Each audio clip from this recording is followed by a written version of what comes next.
Greetings and welcome back to 𝐬𝐻𝐵𝐻𝐵𝑛𝐻𝑒's studio here in 𝐬𝐮𝐻𝐵𝐻𝐵𝑒's Iron Mountains.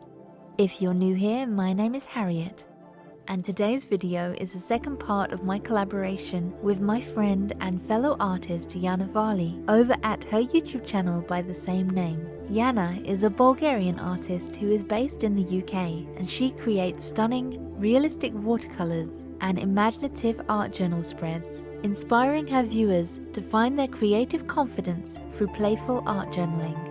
In part 1 of this series, we each created pieces to send to each other. Yana has sent me this package and I held off from opening it until mine was also in the post to her because I didn't want to be influenced by what she sent me until I had sent her something too. I was very excited to see the pages that she had sent me, so I'm just unwrapping it here. It was beautifully packaged and it was such a joy to get a surprise in the post. In the package, there were 2 exquisitely painted double-page spreads with intricate drawings of the sacred geometry of the seed of life. If you watch Yana's part 1 of this video collaboration, you can see her creating these beautiful pages. To start out, I chose this one here, featuring this mirrored collage elements in the style of ancient Grecian statues, overlaid over a delicately drawn sacred geometry of the seed of life, as well as a beautiful teal-coloured butterfly on translucent washi paper.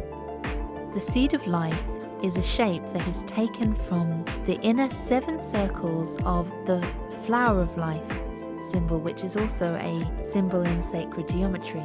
The seed forms the base of the elements of the larger design. The seed of life, in its sacred context, represents the consciousness of God, the Creator. There's an entire cosmology of consciousness considered encoded into this singular geometric seed. It represents the 7 stages of creation that correlates to a vibrating pattern of space or electromagnetic radiation, which otherwise is symbolized by various concepts, such as the biblical book of Genesis and the 7 days of creation, where the allegory of 7 days of creation aims to make something that is almost impossible to explain more simplistic. The word geometry comes from the Greek word geos, meaning earth, and metrion, to measure, and used together they literally translate as the measuring of the earth or earthly measurements. There's a lot of symmetry in this piece, and at first I was a little unsure of how I was going to add to this composition. I decided to do a character floating up there with the apparition of these Grecian godheads floating there. This piece seems rich in symbology. There is also a butterfly in there, which makes me think of the butterfly effect, which is the idea that small things can have a non-linear impact on larger, more complex systems. The concept is simplistically described by an imagined butterfly flapping its wings and causing a tsunami. When approaching my character, I wanted her to be curious, interacting with these otherworldly faces. With the stylistic differences, they are both otherworldly from each other. The Grecian statues have the presence of serene wisdom, a gentle, nurturing expression, like higher spiritual beings or deities. So coming back to the geometry of the seed of life, if we imagine a little speck of spirit or consciousness floating through an empty space, a dark infinity where there is no objective state, no direction, no up, no down. The spirit wills itself to expand its consciousness, this speck of consciousness. So it creates a sphere around itself, which is day 1 in the biblical allegory. In the beginning, God created the heavens and the earth. Now this little consciousness or spirit has the knowledge about space in a sphere 360 degrees. The next movement of the little spirit in its bubble, it moves to the edge of its realized space. There it repeats what it did the first time, and it creates one more sphere with the same radius, day 2 in the biblical story of Genesis, where it says, "And the Spirit of God was moving over the surface of the waters." The geometry which is formed between the two spheres is called the Vessia Pisces. It contains the information about width, proportion, depth, and what is more interesting perhaps, it contains the geometrical information about light. And on day 3, as the Bible passage goes, then God said, "Let there be light," and there was light. So then the Spirit continues to repeat what it did, and it creates another sphere. The center point is the place where the first two met, and this is day 3, and it's symbolic of the Holy Trinity. The process continues with each sphere. More information is accumulated, and on the 7th day, the sphere completes the creation of the seed of life, and in the center, 6-petal rosette is formed, and that is said to be like matter coming into existence. That is like the birth of the earth, and that is life in this material world. It's the path which the Spirit went through to manifest itself into the material world. If you're following me, the process continues with 19 spheres, which is the flower of life. And we can see a direct correlation with some of these concepts if we observe cell division under a microscope, and the way that the cells divide follows this pattern as described with some of this sacred geometry. So with all this symbology and cosmology, I wanted to add to this narrative some of my own symbols. So I put some birds flying around. This helps reinforce this idea of being up in the heavens and bringing the clouds a little bit closer. Symbolically, in many myths and stories, birds are messengers from the realms that lie beyond the worldly experience. And birds speak often in tongues, strange and inhuman, with those with special abilities could understand what the birds were saying, and the birds symbolized the soul, enlightenment, and the messengers between the worldly dimensions and the spiritual realms. So I drew these birds in flight, and they seem to be whispering little messages to these deities in the picture. So for this piece, I am using my glass dip pen, and I'm only using predominantly the peat brown ink by Winsor & Newton. This ink has a shellac binder, and on this lovely smooth watercolor paper that Yana's created her base for this piece, it's really leaving a lovely sheen, as a lot of the line work, the ink sits really well upon this smooth surface, because I usually would use a more textured watercolor paper, but I find that this is very interesting the way the outlines really sit up on the surface. I also used a little bit of white acrylic ink by Liquitex, the Dr. P.H. Martin's gold iridescent ink, and a little bit of black Indian ink just to bring in some darker line work. I really like how this piece turned out. I love the combination of the soft and earthy tones. I also did some butterflies where I tried to mimic the color of the center butterfly and just have a couple fluttering around there.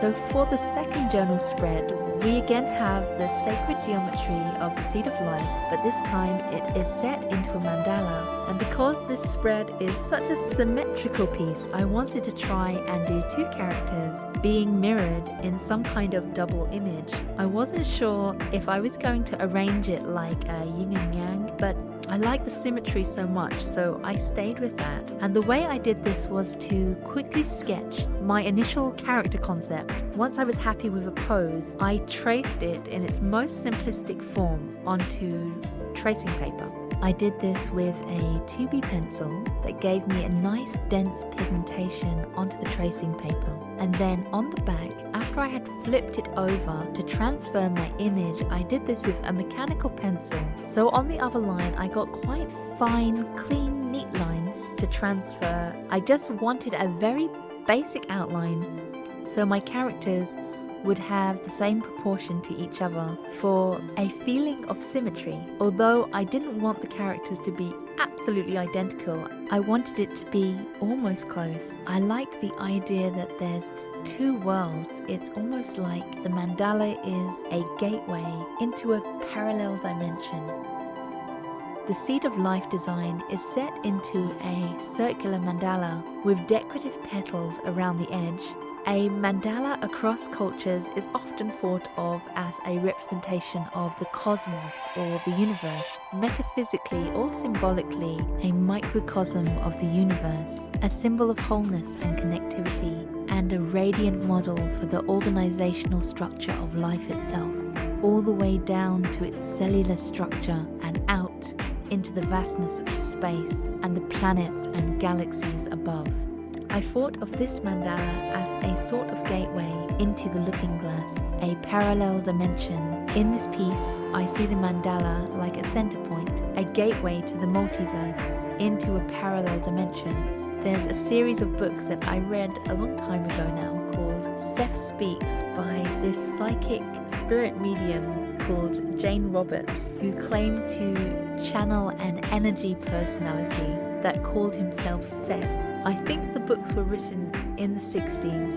𝐶 Speaks is an unusual book, but I like a lot of the ideas in it. There's this idea that we are constantly walking between worlds, and we are like one point of consciousness in a multiverse, and our consciousness exists in all realities at the same time, but we are unaware in our reality of the other realities, just as the other realities are unaware of this reality. And from this point of consciousness, all realities are possible. And as we change our inner perception, the whole universe or multiverse shifts around us. So we are constantly walking in and out of these alternate realities, and all of these alternate realities are existing at the same point in space-time, only in another dimension, but there is a connection, a harmonious order of vibrations causing these dimensions to expand and morph constantly around this energy field that we share with other dimensional versions of ourselves and each other. It's kind of a cool concept. I enjoy this kind of mystical and metaphysical ideas, the idea of energy that is radiating around us, our aura. When I see Yana's mandalas and sacred geometry, and more recently her new tarot series, that she has been pulling together this metaphysical world of symbols and concepts, a mindscape of energies, whether this is an intentional thing or not, this is what I am seeing in this work, and that's the way I find myself responding to it. So I was really excited to do these pieces. I love working with Yana's colour scheme. I found myself not wanting to use too many contrasting colours and try and keep the colour scheme in neutral, brown, earthy tones. I added some violet ink to the brown to try and get that dusty mauve hue. I also wanted my illustration to be quite transparent, especially on the first spread, where I wanted to be able to see those beautiful clouds coming through my character. So my character almost has an almost spirit-like feel to her too. Maybe she has left her body, she's astral projecting an apparition who's travelled here to speak with these deities in the sky. I really want to thank Yana for the wonderful collaboration and sending me these beautiful journal pages to work with.